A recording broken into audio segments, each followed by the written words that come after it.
Instagramda meni 15 yoshdan shu 45 yoshgacha bo'lgan aka-ukalarimiz ko'radi. Oralarida uylangan akalarimiz ham bo'lsa kerak. Savol beraman sizlarga. Faqat to'g'risini kommentariyada yozib ketinglar. Oila qurganlaringizga, например, 10 yil bo'ldimi, 5 yil bo'ldimi, 15 yilmi, 20 yil bo'ldimi? Turmush o'rtoqlaringiz bilan bitta o'tirib gaplashib ko'ringlar-da.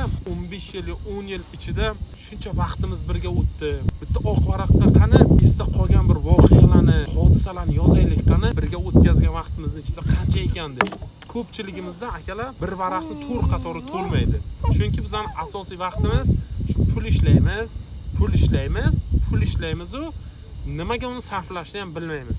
O'zim ham traktor ishlayman, bir ketganimda haftalab chiqib ketaman, oylab chiqib ketaman, lekin shu kelgan payti maksimalni harakat qilaman o'sha yo'qotgan vaqtimni, ya'ni oilasiz bo'lgan vaqtimni kelgandan keyin to'ldirishga. Ko'pchilik shu narsaga e'tibor bermaydi. Hay katta bo'lyapti-da o'sha farzandim, hayda deb qo'yaveradi.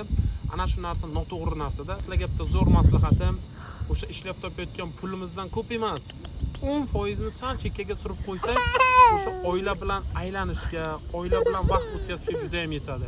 Agar pulimiz yo'q desangizda, hech bo'lmasa akalar bir oyda bir marta bo'lsa ham oilani olib piyoda yursangizlar ham bir gaplashib, maza qilib.